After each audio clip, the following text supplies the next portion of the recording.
we're still making sound effects. Oops, this is not correct.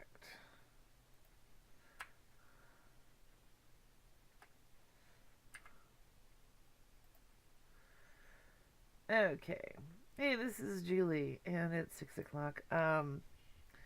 Sorry about yesterday. I ended early because I was literally falling asleep at my desk. Unfortunately, winter does that to me sometimes. I just popped a 5 hour energy, so even if I doze off a little at the beginning, I should be fine by the end. Actually, I should be pretty fine. It's just been one of those winters. But, things are looking up. It's a new year, touch wood, all that. So yeah, yesterday I aborted early and I didn't post the video. Um, though what I was working on was putting together another sound effect for Chiyoko's father, and I've got it all here on the screen. Oh, yeah, that's clear as mud, Julie. What are you looking at here? So, I've also been, if you haven't joined me at any time in the past, or if you're looking at the videos on YouTube, I've also tried playing a little bit of Lobotomy Corporation, which I'm slowly getting better at. It's a very tricky game, and a lot of it's based on chance. So a lot of it just involves replaying sequences over and over again until you get a less unfavorable outcome. And but I'm learning. I'm picking up some stuff. I posted 4 videos from 4 half hours roughly from an earlier playthrough that I did, and I will probably post some more once I reach another good spot to record. Um, it's a really interesting game. It's really a lot of fun. It's just most of the people who are playing at a very high level by now, and it's not as helpful to beginners to see that because that just looks intimidating. That's why I figure if I'm playing at a low level or starting from the beginning with some explanation, that can help a lot. My idea of watching videos is one of two things: either you want to learn how to play the game, or you want to see high level players. I'm just filling the gap that the high level players are leaving. Plus the fact that most of the people I was able to find playing it were not playing in English, which didn't help. Anyway, it's a time and resource management game ultimately, but it's pretty twisted. So, right now, and of course, if you go to the YouTube channel, just go to YouTube and search for 19 Nocturne Boulevard. Also, all my audio dramas are there. Well, not all of them. I'm putting them up slowly along with some of the readings and other things that I've done. There's a lot of Lovecraft, a lot of good stuff. Um, the everything is reachable through the links in the show notes. And what I'm working on now for newcomers is sound effects for an upcoming audio drama that I'm slowly. Oh, hey, Quizzical Haddock. Hiya. It's nice to have somebody here. I don't feel like I'm talking into a void quite so much. But, so, let's see. Like I said, yesterday I was so dozy. I just go blank for a while, and my mind would be like, oh, yes, there's a pig with a toothbrush. That makes perfect sense. And then I'm like, wait. No, I'm not talking. Stop. Doesn't make for an entertaining show when it just goes blank. So tonight I will keep up the running commentary. Anyway, so this is going to be the other power that I have to make for her dad, and I've picked out a bunch of different sounds, a couple things that are the same from before, and a bunch of different stuff to create a longer sound. This is longer than I want it to be, but I like the overall sound I was getting from what I vaguely recall from yesterday. So let's listen to it and see how it turned out, since my memory is a little shaky.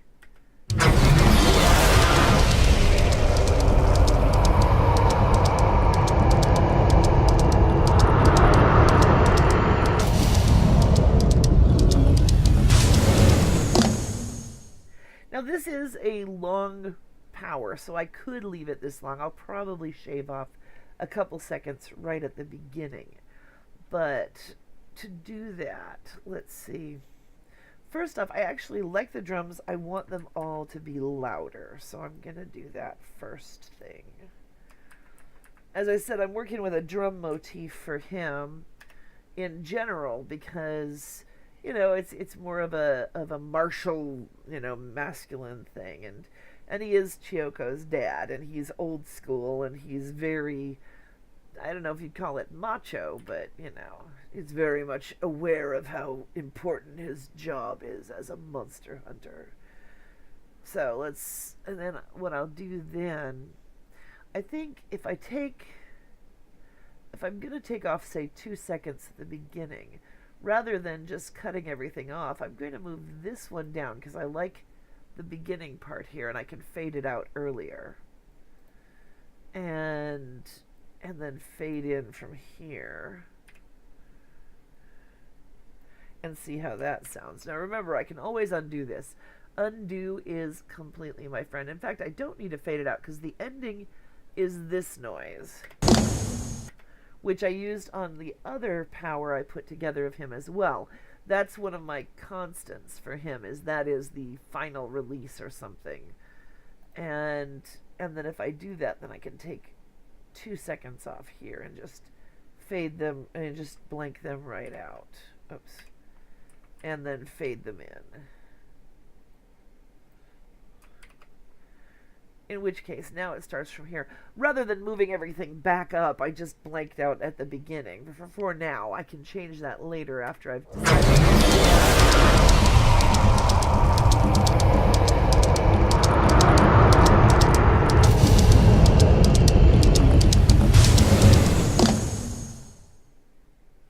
Yeah, I like that. And a lot of it is just working with things until you get what you want. One of the things I'm really enjoying in this, if you listen to this on headphones, is you'll hear this shaker sound and this drum sound swapping ears back and forth. So as this one goes left, this one goes right. And you're getting, so it's like almost like this swirling sound created as he's doing this. Yeah, and I think that is what I want to do on this whole thing. Because this power is and so it can't take time. That's why I'm willing to let it be a longer piece. The other one was about 6 seconds long for the attack, and this is at least twice that. And at some point, though, one of the things that I am going to have to do is recreate a similar piece to this as Chiyoko's power to do this. She currently can't do the Archivolt because she never learned. Her parents died or were killed before they got a chance to teach her the final fifth form. And she's got to find a way to learn it, which is almost impossible. Before the end of the world comes. All of the whole, one of the major plots of Fatal Girl is that there is an end of the world coming, and I'm just shifting everything back, keeping it all together and moving it while getting rid of the blank spaces. That's what I just did there, just in case there was, oh gee, well that was bad. Let's do this again. Didn't I get everything? Ah, crap.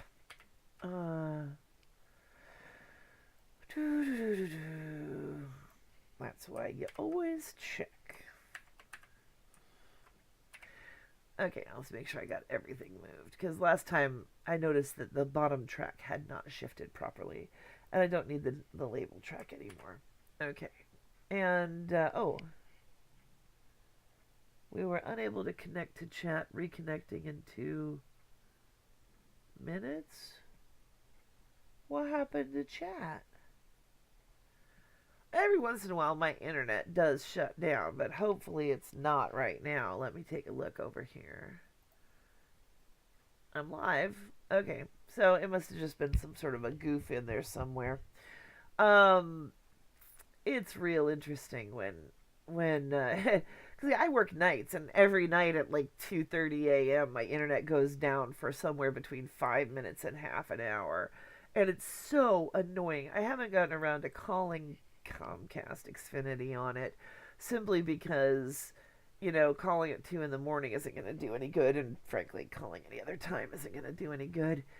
But I need to keep track of it and then point out that, I shouldn't have to pay for all these hours that it's been down. Because I work at night. I mean, I'm here working on stuff, and I need my damn internet. Anyway, not meant to be a official complaint right now or anything. So, what I can do with all of this is I'll highlight everything, and then I'll go under tracks, mix, and to mix and render to new track. Because what that's going to do is copy all of these things and mix them together and paste the result without changing this whole thing. So then this down here at the bottom is the complete track by itself. Except I forgot to put his voice in. Well,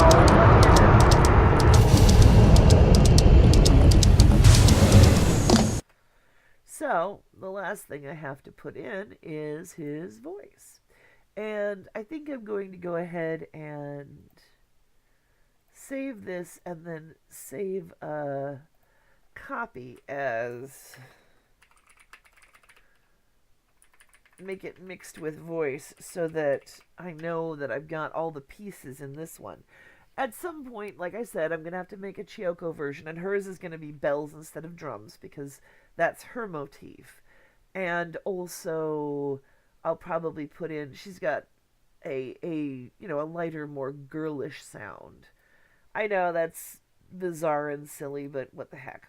It's fantasy, it's sci-fi, it's anime, it's very cute. She's awfully kawaii. So now I need to open up a file. Let's see. And find where I have the her dad declaring the archivolt.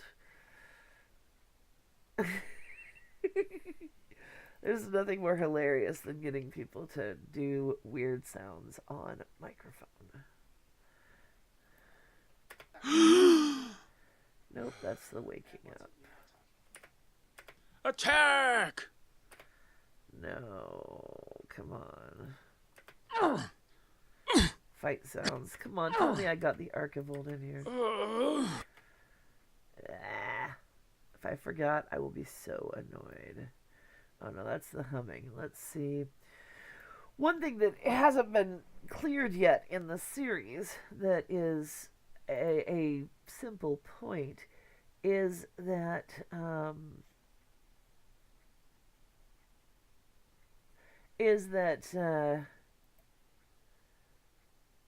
one of the reasons that Ken is absolutely vital is the fact that Chiyoko can't sing, which sounds really odd, but all through history, her family for 100 generations has had this sort of fight song they hum or sing during battle to time it.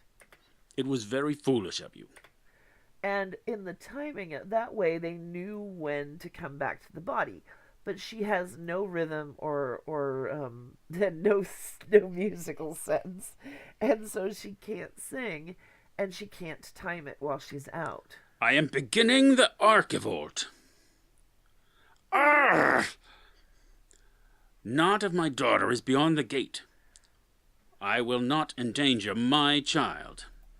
I will not endanger my child. You'll endanger everybody else's child. Did I not get him going, Archivolt? Oh, it was very foolish of you. I'm an idiot. I am beginning the archivolt. I am beginning the archivolt. I'm gonna do magic. I'm gonna take I didn't mean to duplicate, I meant to copy. Let's get that out of there. Alright.